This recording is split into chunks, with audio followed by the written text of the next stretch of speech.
তখন থেকে মহারাজ কি লিখছেন খাতায়? মনে হচ্ছে সকাল থেকে চিন্তা ওনার মাথায়। হ্যাঁ, তাই মনে হচ্ছে। আমাদের সাথে কোনো কথাই বলছেন না, শুধু লিখে চলেছেন। একজন মানুষ মনোযোগ দিয়ে কাজ করছেন আর তোমরা ক্রমাগত বকে চলেছো।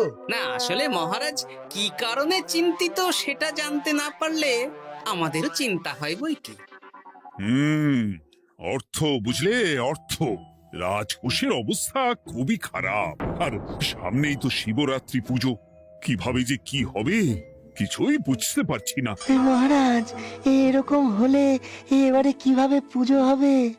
শিবরাত্রির পুজোয় তো অনেক খরচ। এত লোকজন আসেন, তাদের জন্য ভোগের প্রসাদের ব্যবস্থা করা তো মুখের কথা নয়। এবার তোমাদের সবাইকে দায়িত্ব নিতে হবে। আমরা সবাই? কি দায়িত্ব মহারাজ? আমি গতকাল তোমাদের রানীমার সাথে এই ব্যাপারে কথা বলেছি। রানীমা কি বললেন মহারাজ? দেখো, তোমরা সব সভাসদেরা যদি মুক্ত হস্তে দান করো, আর রাজকোষ থেকেও যতটা সম্ভব অর্থ সাহায্য দিয়ে এবারে পুজো এবং ভোগের আয়োজন তাহলে সুসম্পন্ন করা যাবে। দানের চেয়ে বড় পুণ্যকর্ম আর কি আছে? যে সভাসদ সবচেয়ে বেশি দান করবে তাকে পরে কিছু অর্থ সাম্মানিক হিসেবে দেওয়া হবে। আচ্ছা মহারাজ। তাহলে আজ রাজসভার আলোচনা এইটুকুই রইল, বাকি কথা পরে হবে। বলি গিন্নি, আমি খুব সমস্যার মধ্যে আছি বুঝলে। হ্যাঁ, তোমার তো অর্থের টান ধরলেই আমার কথা মনে পড়ে গো। কি করে বুঝলে? বাবা, বুঝবো না? এতদিন ধরে তোমার সাথে সংসার করছি, তাও বুঝবো না? আমি কি আজকাল আর তোমার কাছে চাই বলো? আমার মা আমার নাম রেখেছিল পার্বতী, আর বলেছিল দেখিস তুই ভগবান শিবের মতন বর পাবি। তোমাকে পেয়েছি, কিন্তু সাথে পেয়েছি অভাব। হ্যাঁ, সে যতই অভাব হোক, মন্ত্রী মশাইয়ের মতো স্বভাব তো নষ্ট করিনি গিন্নি। সেই জন্যেই তো তোমার সংসারে পড়ে আছি গো, নইলে কবে এই চাল চুলোহীন সংসার ছেড়ে চলে যেতুম। হ্যাঁ, বলছি শোনো না, এই কিছু মোহরের খুব দরকার। এবার মন্দিরে শিবরাত্রির পুজো হবে, কিন্তু মহারাজ তেমন খরচ করতে পারবেন না। তাই তাই কি? তাই আমাদের সব সভাসদদের বলেছেন দান করবার জন্য। এই দেখো, আমার যা গয়নাগাটি ছিল সবই তো বন্ধক রাখা আছে, নইলে বলতাম। আরে বাবা, সে তো জানি, কিন্তু আর কোনো উপায় নেই। কি বলি বলো তো? দেখি কি করা যায়। আরে বাবা রে বাবা, এত চিন্তা ভাবনা না করে বাবা মহাদেবের ওপর ভরসা রাখো গো, উনি কোনো একটা পথ দেখাবেন। দেখো, দেখা যাক গিন্নি, উনি এখন আমার আশা ভরসা।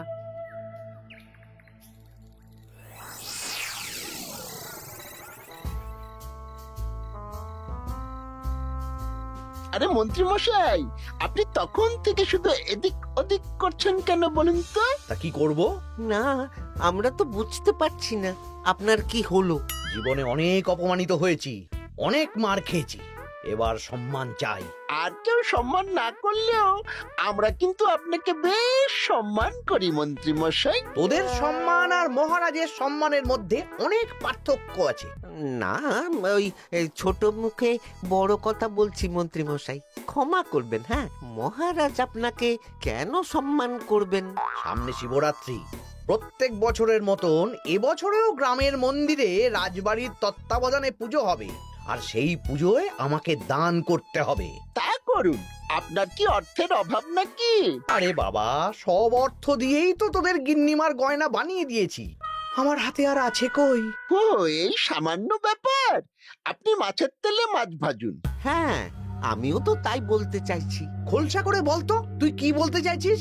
মানে আমি বলতে চাইছি, আপনি আমাদের দায়িত্ব দিন, আমরা রাজ্যবাসীদের থেকে চাঁদা তুলবো, ভিক্ষে করব। আরো অনেক কায়দা করে অর্থ উপার্জন করে আপনার হাতে দেব, আর সেই অর্থ আপনি নিজের বলে চালিয়ে দেবেন। ব্যাস, তাহলে তো আমার 90% চিন্তাই মাথা থেকে নেমে গেল। ব্যাস, আর কোনো চিন্তা নেই।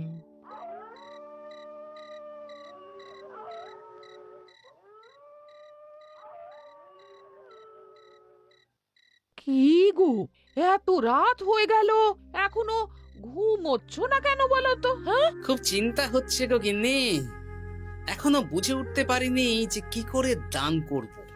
শুধু অর্থদানই কি দান নাকি গো? শিব ঠাকুর তো আমাদের প্রত্যেকের মধ্যেই রয়েছেন গো। হ্যাঁ, তা তো তিনি আছেন। তুমি বরং ভক্তদের সহযোগিতা করো। পুজোর দিন ভক্তরা দূর থেকে যাতে মন্দিরে আসতে পারে সেই ব্যবস্থা করো। মন্দির প্রাঙ্গণ পরিষ্কার পরিচ্ছন্ন রাখো। হ্যাঁ, ঠিক বলেছো গিন্নি, এটা তুমি ঠিক বলেছো।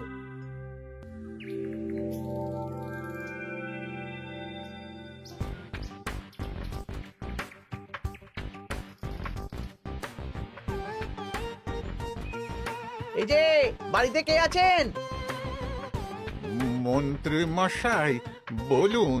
হ্যাঁ, তা প্রত্যেক বছরের মতন এই বছরেও তো শিবরাত্রি উপলক্ষে মন্দিরে পুজো হচ্ছে, জানেন তো? হ্যাঁ, সে তো জানি, কিন্তু আমার গিন্নির পায়ে এত ব্যথা যে এবারে আর জল ঢালতে যেতে পারবে বলে তো মনে হয় না। তাতে কি, আপনি দান করুন, বাবা দূর থেকে আশীর্বাদ দিয়ে দেবেন। দান? তা কিসের দান? এত ধুমধাম করে পুজো হবে, তার দান। এ কি, এতদিন ধরে মন্দিরে তো দান দেওয়ার কোনো ব্যাপার ছিল না। এবার আছে। দান করা সবচেয়ে বড় ধর্ম। আহ, আমরা বুড়ো বুড়ি খুব অল্প অর্থে সংসার চালাই। আমাদের ছেলে যেটুকু পাঠায় তা দিয়েই চালাই। আমরা আর কি দান করব মন্ত্রী মশাই? দরকার হলে কদিন না খেয়ে থাকবেন, বাবার নামে উপোস করবেন, আর যে দান করবে না আমি তাকে এই রাজ্যে থাকতে দেব না। ওরে বাবা রে, দিচ্ছি দিচ্ছি দিচ্ছি। আর শুনুন, এই দানের ব্যাপারটা যেন 5 কান না হয়, নইলে কিন্তু। ওরে বাবা, না না না, ঠিক আছে ঠিক আছে। আজকে সারাদিনে ভালোই রোজগার হয়েছে, কি বলিস বটা? হ্যাঁ, কালকে আবার সারাদিন চাঁদা তোলা হবে। চাঁদা নয়, বল চাঁদার নামে দান তুলছি। হ্যাঁ, আর যা ভয় দেখাচ্ছি, কেউ ভয় মুখ খুলবে না। এই তো যাই, এরকম চলতে থাকলেই আমাকে সেরার সেরা দানি হওয়া থেকে কেউ আটকাতে পারবে না। এই তুমি এই ভর দুপুরে বস্তা কাঁধে নিয়ে কোথায় যাচ্ছ গো? একটু জঙ্গলের দিকে যাচ্ছে গিন্নি, শুকনো কাঠ নিয়ে আসি। পুজোর দিন তো ভোগের রান্না করতে জ্বালানি লাগবে, দেখি শুকনো কাঠ নিয়ে রাজবাড়িতে দিয়ে আসবো। বেশ বেশ বেশ, যাও। হে দেবাদিদেব মহাদেব, তুমি একটু দেখো বাবা।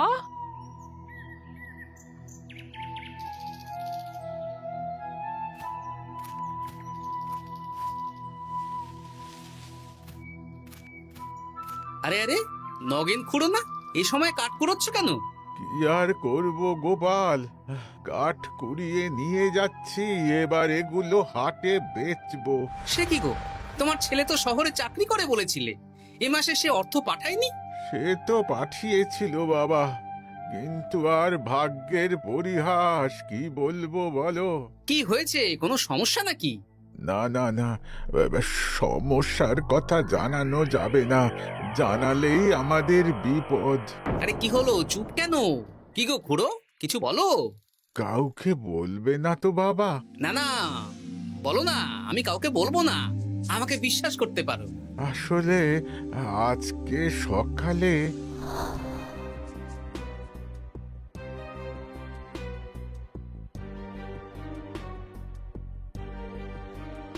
হ্যাঁ, মন্ত্রী মশাই? হ্যাঁ, শুধু আমাদের বাড়ি থেকে না, গ্রামের সব বাড়ি থেকে তুলেছে। ঠিক আছে খুড়ো, তুমি নিশ্চিন্তে থাকো। আর আমার চিন্তার শেষ নেই। আমার গিন্নির কদিন ধরে এত পায়ে ব্যথা যে এবারে অতটা হেঁটে মন্দিরে বাবার মাথায় দুধ ঢালতে যেতে পারবে না। ঠিক আছে, তুমি একদম চিন্তা করো না, আমি দেখছি কি করা যায়।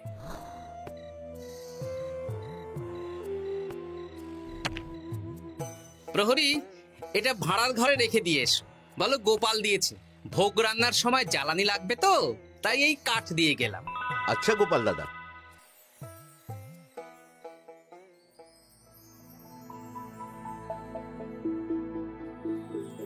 তারপর সবাই কিছু অর্থের যোগান করতে পারলে মহারাজ, আমি 5 মোহর অর্থ সাহায্য করতে চাই। আমিও 5 মোহর মহারাজ। বেশ।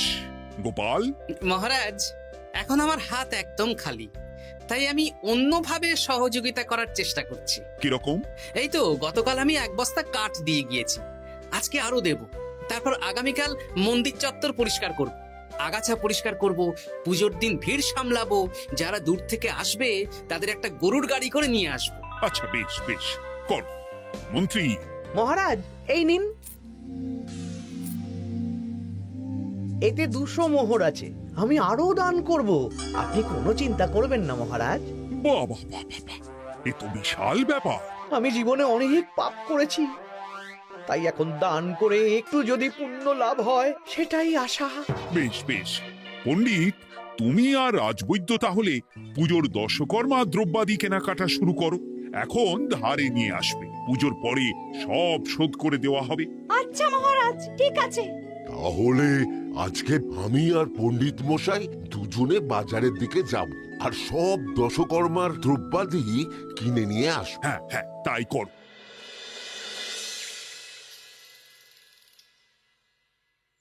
এই ঘটা পুঁটির বাবা একটা কানা করিও চাঁদা দেয়নি। হ্যাঁ, আমার মাথায় একটা বুদ্ধি আছে। কি বুদ্ধি? দেখ, ওদের বাড়ির বাইরে একটা শাড়ি ঝুলছে। শাড়িটা দেখে খুব একটা ওই পুরানো মনে হচ্ছে না। ওটা হাত সাফাই করে বাজারে বেচে যা অর্থ পাবো সেটাই মন্ত্রী মশাইকে দেব, তাই তো? একদম তাই।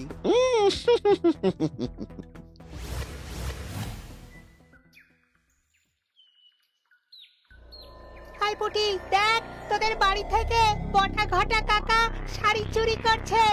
হ্যাঁ, তাই তো। ন্যাপলা, ওরে বাবা রে, মরে গেলাম রে, ওরে মরে গেলাম। পালাও, পালাও, পালাও। ওরে বাবা। এই কি হয়েছে রে? চিৎকার করছিস কেন? আর বটা ওভাবে পালালো কেন? এই বটা ঘটা কাকা ওই পুটির মায়ের শাড়ি চুরি করে পালাচ্ছিল, আমরা ধরে ফেলেছি। সাব্বাস, এই তো চাই। তার মানে মন্ত্রী মশাই এখন দান করার জন্য চুরিও করাচ্ছে। বাহ! কি ভাবছো গোপাল দাদা? না, কিছু না। আচ্ছা পুটির বাবা, তোমাদের বাড়ি মন্ত্রী মশাই চাঁদা তুলতে আসেননি? এসেছিলেন তো, কিন্তু আমি বলে দিয়েছি আমি পারবো না। নিজেদের বীজ ধান কেনার অর্থ নেই, চাঁদা দেবো কি করে? আচ্ছা, এই ব্যাপার, এবার বুঝতে পেরেছি। অনেক ভয় দেখালেন, চমকালেন, কিন্তু কিচ্ছু দিইনি। তাই বটা ঘটা চুরি করতে এসেছিল, বুঝেছি। বেশ, এই সাবধানে থেকো। কিভাবে যে সংসার চালাবো? শোনো পুটির বাবা, তুমি এক কাজ করো। বলো। জঙ্গলে অনেক ধুত্র গাছ, আকন্দ গাছ আছে। তুমি পুজোর দিন সকাল থেকে মন্দিরের কাছে একটা ফুল মালা বেলপাতার দোকান দাও। এটা ভালো বুদ্ধি দিয়েছো। আমি তো এখন মন্দির প্রাঙ্গণ সাফ সাফাই করতে যাচ্ছি, আমি বরং কাজের ফাঁকে তোমার জন্য একটা ছাউনি দিয়ে মন্দিরের কাছে দোকান বানিয়ে দেব। তাহলে তো খুবই ভালো হয়। এই পুটি, তোরাও আমার সাথে চল, হাতে হাতে সাহায্য করবি। চল চল চল। চলো গোপাল দাদু।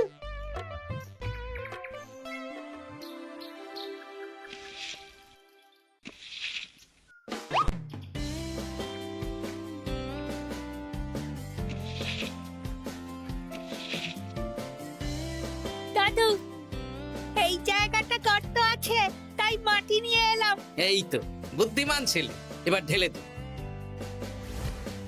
ব্যাস, এখানটা এবার ঠিক হয়ে গেল। দেখি এবার মন্দিরের পিছনের দিকটা একটু পরিষ্কার করে দিই।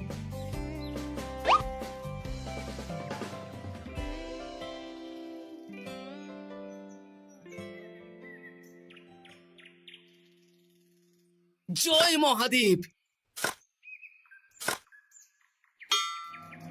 কি কিসের আওয়াজ হলো? হ্যাঁ দাদু, কিরকম একটা টং করে আওয়াজ হলো। দেখি তো। আরে বাবা, এটা ঘোড়া মনে হচ্ছে। হ্যাঁ তাই তো মনে হচ্ছে। জয় মহাদেব। বের করো, বের করো। এই তো।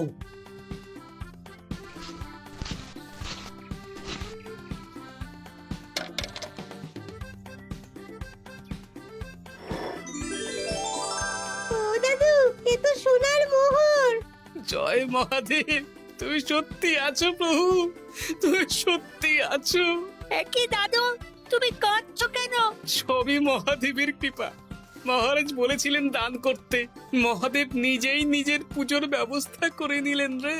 হ্যাঁ, তাই তো দেখছি দাদু। তবে শোন, এই কথাটা কাউকে বলিস না। আচ্ছা গোপাল দাদু, আমরা কাউকে বলবো না। হ্যাঁ।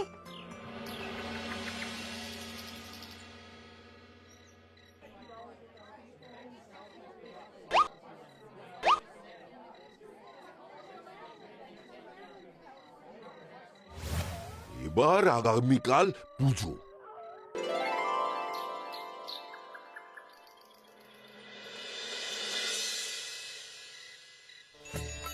জয় শিব শম্ভু, হর হর মহাদেব। হে প্রভু, হে মহাদেব, জগতের কল্যাণ করো ভোলানাথ। জয় শিব শম্ভু। জয় জয় শিব শম্ভু, জয় শিব শম্ভু। বাবা দেখো বাবা, বাহ বাহ বাহ বাহ, এই তো সব ভালোই হচ্ছে। ভালো তো হবেই মহারাজ, আমি যা দান করেছি পুজো পাঠ এবারে ধুমধাম করে হবে। দান করে অত অহংকার করতে নেই মন্ত্রী। এক হাতে দান করলে আরেক হাতকে জানাতে নেই, বুঝলে? বুঝেছি মহারাজ।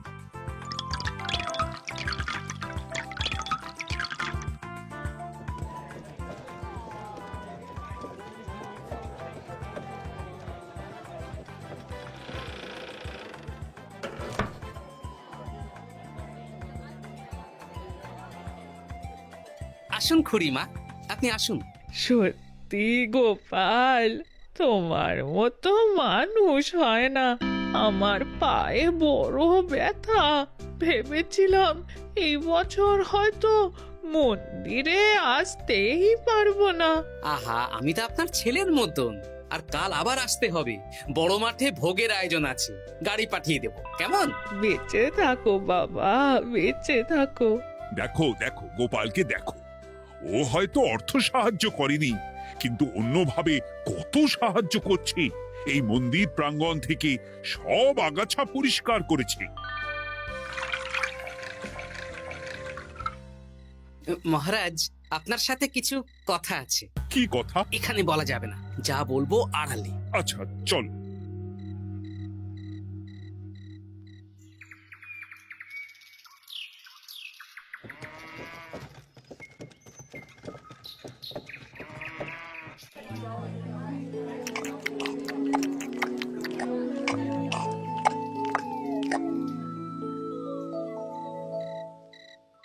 আজ সান্ধ্য সভায় সবাইকে আমি ডাকলাম, তার একটাই কারণ। কি কারণ মহারাজ? কি বলবেন আজ? গতকাল শিবরাত্রির পুজো আর আজ বেলার পুজোর ভোগ গ্রহণ পর্ব বেশ ভালোভাবেই সুসম্পন্ন হলো। এতে আমি খুব খুশি ও শান্তি পেয়েছি। তাই মহারাজ আমাকে সম্মান প্রদান করবেন, তাই তো? আমার মনে হয় আমি সবচেয়ে বেশি দান করেছি। না, তুমি তো কোনো নিঃস্বার্থ দানই করনি। মানে আমি যে কত মোহর দিলাম। ওগুলো তো লোকজনকে ভয় দেখিয়ে দানের নামে চাঁদা তুলে দিয়েছো। সেরেছে, সব জেনে গেছেন। হ্যাঁ, সেই জন্য সম্মান নয়, তোমাকে শাস্তি দেওয়া হবে। ওরে বাবা রে, ভুল হয়ে গেছে, ভুল হয়ে গেছে। ক্ষমা করুন মহারাজ, ক্ষমা করুন। এসব ক্ষমার অযোগ্য ভুল। যাই হোক, মহাদেবের কৃপায় মহাদেবের পুজো হয়েছে।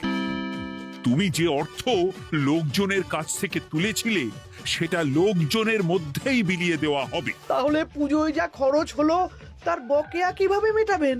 সেটার ব্যবস্থা তো স্বয়ং মহাদেব করেছেন মন্ত্রী মশাই। হ্যাঁ, মহাদেব কিভাবে? আমি একদিন বিকেল বেলা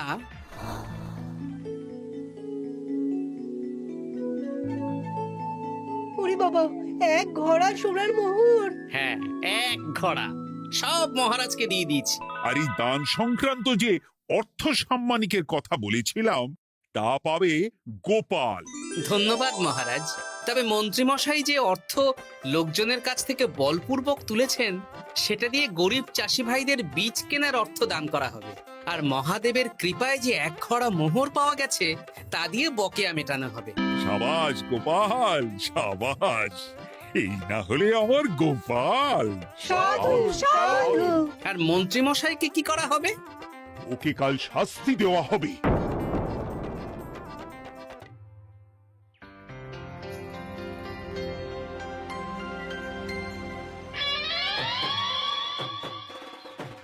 ও মহাদেব, ও শিব ঠাকুর, আমাকে ক্ষমা করে দিন, ক্ষমা করে দিন আমাকে। ওসব না বলে একবার কান ধরে উঠবস করুন আর একবার করে বলুন, জয় মহাদেবের জয়। জয় মহাদেবের জয়, জয় মহাদেবের জয়, জয় মহাদেবের জয়। সবই মহাদেবের দান।